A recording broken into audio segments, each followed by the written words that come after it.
On November 28, 2023, the investing world lost one of its greatest minds. Charlie Munger, lawyer, architect, investor, philosopher, passed away just 33 days before his 100th birthday. He never sought the spotlight. He never ran flashy funds. He never had a Twitter following of millions. But the people who truly understood investing? They knew. Charlie Munger wasn't just Warren Buffett's partner. He was the architect of the greatest wealth-building machine in history. Before we talk about what Charlie Munger taught us, let's talk about who he actually was, because most people only know him as Buffett's right-hand man, and that description does him a massive disservice. Charles Thomas Munger was born in Omaha, Nebraska in 1924. He grew up during the Great Depression, a childhood that shaped his lifelong obsession with avoiding stupidity, waste, and financial ruin. He studied mathematics at the University of Michigan, then served in the U.S. Army Air Corps during World War II as a meteorologist. He later went to Harvard Law School, without even having an undergraduate degree, and graduated magna cum laude. He built a successful law career in Los Angeles, but investing always called to him. In the 1960s, he ran his own investment partnership, and like Buffett, he crushed the market. Then in 1978, he officially joined Berkshire Hathaway as vice chairman, and the greatest investing partnership in history was complete. What made their partnership legendary wasn't just their results. It was the dynamic. Buffett was the dealmaker. Munger was the filter. Buffett himself has said it plainly, Charlie made me a better investor, and a better person. If there's one mental model Charlie Munger is most famous for, it's this one word: inversion. He borrowed the idea from the great German mathematician Carl Jacobi, who famously said, "Invert, always invert." Here's what that means in plain English. Most people ask, "How do I become a successful investor?" Munger would flip the question. He'd ask, "What are all the ways investors destroy their wealth? How do people fail? What are the habits, biases, and mistakes that cause ruin? Then, avoid doing those things." It sounds almost too simple. But think about how powerful it is. Instead of chasing the next hot stock, ask, what does chasing hot stocks lead to? Overtrading. Buying at peaks. Emotional decisions. Loss. Instead of using excessive leverage, ask, what happens when highly leveraged investors hit a downturn? Margin calls. Forced selling. Wiped out accounts. Munger applied inversion to everything: business, relationships, health, and life. He'd often say that he wanted to know where he was going to die so he'd never go there. For investors, this means your first job isn't to find the next Amazon. Your first job is to make sure you don't do anything catastrophically stupid. If you simply eliminate the worst mistakes, panic selling, overconcentration, investing in businesses you don't understand, you're already ahead of most of the market. Here's something most investors never do: they only study investing. Charlie Munger thought that was a fatal mistake. His famous concept, the Latticework of Mental Models, was built on one core belief: the best investors aren't just finance experts. They're polymaths, people who pull ideas from mathematics, psychology, biology, physics, history, and economics to make better decisions. Munger called this approach worldly wisdom. He argued that if all you have is a hammer, every problem looks like a nail. But if you have a full toolkit of mental models from dozens of disciplines, you can see problems and opportunities that specialists completely miss. Some of Munger's favorite mental models: compound interest, from mathematics. The magic of reinvesting returns over time. Munger called it the most powerful force in investing. Survival of the fittest, from biology. In competitive industries, only the strongest business models survive. Invest in the survivors. Confirmation bias, from psychology. We instinctively seek information that confirms what we already believe. Great investors fight this urge constantly. Opportunity cost, from economics. Every investment you make is also a decision not to make a dozen other investments. Always compare against your best alternative. Circle of competence. Munger, and Buffett's own model. Only invest in businesses you genuinely understand. Stay inside your lane. Munger spent his entire life reading biographies, science, history, philosophy. He called himself a book with legs. And he believed that every hour you spend genuinely learning something new from a different field makes you a fundamentally better thinker. Here's a piece of history that most people don't know, and it might be the single most consequential idea Charlie Munger ever shared. Warren Buffett started his career as a devoted disciple of Benjamin Graham, the father of value investing. Graham's approach was simple: find companies trading below their intrinsic liquidation value.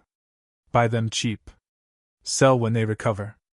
Buffett called these cigar butt stocks. You'd find a discarded cigar on the sidewalk, get one more free puff out of it, and move on. The problem? It worked at small scale. But as Berkshire grew to billions of dollars in assets, there weren't enough cigar butts to buy. Charlie Munger pushed Buffett to evolve. His message was revolutionary for its time. It's far better to buy a wonderful company at a fair price than a fair company at a wonderful price. In other words, stop obsessing over cheapness. Start obsessing over quality. The clearest example? See's Candies.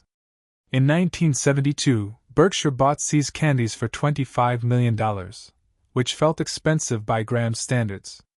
The company didn't have massive assets. But it had something more valuable: a powerful brand, loyal customers, and virtually no need for reinvestment to keep growing. Over the following decades, See's Candies generated over $2 billion in pre-tax earnings for Berkshire, on that original $25 million investment. Munger later said this single acquisition taught both him and Buffett more about investing than almost anything else. It cracked open an entirely new way of thinking, and it led directly to investments like Coca-Cola, American Express, and eventually Apple. In a world of 24/7 financial news, instant trades, and algorithmic updates every millisecond, Charlie Munger's most radical advice might also be his simplest. Do less. Wait more. Munger compared great investing to a baseball batter who simply waits for the perfect pitch, with one crucial difference. In baseball, you can strike out. In investing, you can wait as long as you want for your pitch. There's no called strike for inaction. He called this approach sit on your ass investing. The idea is that most of the damage investors do to their own portfolios comes from overactivity, reacting to news, selling on fear, buying on excitement, churning in and out of positions and paying taxes and fees the whole way. Munger held positions for decades. He didn't care about quarterly earnings beats. He didn't care about short-term price fluctuations. He cared about whether the business was compounding value over time. This is psychologically incredibly difficult, because our brains are wired to act when uncertain. Doing nothing feels irresponsible. But Munger consistently argued that the best investment action is often no action. He once said, "The big money is not in the buying and the selling, but in the waiting." Patience, in Munger's world, wasn't passive. It was a discipline. A practice. Something you had to consciously choose every single day against the pull of noise and urgency. Charlie Munger had a list of what he called the great human psychological biases, the mental bugs that cause smart people to make deeply irrational decisions. Among all of them, he considered envy one of the most destructive. He once said, "It's not greed that drives the world, but envy." Think about what envy does to an investor. Your neighbor makes 40% in a year on tech stocks. Your brother-in-law brags about his crypto gains. Your colleague is up huge on some meme stock. And suddenly your rational, long-term, boring but effective strategy feels completely inadequate. So you abandon it. You chase what's working. You buy near the top, right before the crash. Munger watched this cycle repeat itself throughout his entire 99-year life. In the Nifty 50 bubble, the dot-com crash, the 2008 financial crisis, and every speculative episode in between. His prescription? Develop what he called independent thinking, a genuine psychological independence from the crowd. Don't benchmark yourself against your neighbor. Don't measure your success by what a hedge fund returned. Design an investment process you believe in, based on first principles, and then have the psychological fortitude to stick to it when the market mocks you. Munger spent decades studying human psychology precisely because he knew that investing is not primarily a numbers game. It's a behavioral game. The investor with the best process and the strongest psychology wins, not the investor with the most information. When Charlie Munger passed away in November 2023, the tributes poured in from every corner of the financial world, and from well beyond it. Elon Musk called him a genuine philosopher. Bill Gates said he was one of the wisest people he'd ever known. And Warren Buffett, his partner of 45 years, simply said, "Berkshire Hathaway could not have been built to its present status without Charlie's inspiration, wisdom, and participation." But here's what I think is Charlie Munger's greatest legacy, and it has nothing to do with money. It's the idea that a life of continuous learning is a life well lived. Munger read voraciously until his final days.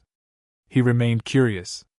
He remained humble enough to say, "I don't know," when he didn't know. He changed his mind when evidence demanded it. He admitted mistakes freely and moved on. He built Berkshire. He built the Daily Journal Corporation. He designed the architecture of his own university dorm building at the University of Michigan at age 95. He was, above all, a builder of ideas, of businesses, of frameworks for living well. He gave us the mental models. He gave us the latticework. He gave us inversion and patience and independence. Now it's our job to use them. If this video gave you one new lens to see investing, or life, through, then Charlie Munger did his job. And so did we. If you want to go deeper, I highly recommend picking up Per Charlie's Almanac. It's as close to a complete Munger philosophy as you'll find in one book. And if you found this valuable, like this video, hit subscribe, and drop a comment below telling me which Munger lesson hit hardest for you. Was it inversion? Patience? The quality shift? I read every single comment. Subscribe button animation. Next week, we're going deep on another Berkshire legend, so make sure you're subscribed so you don't miss it. Until then, keep reading, keep thinking, and invest like Charlie would.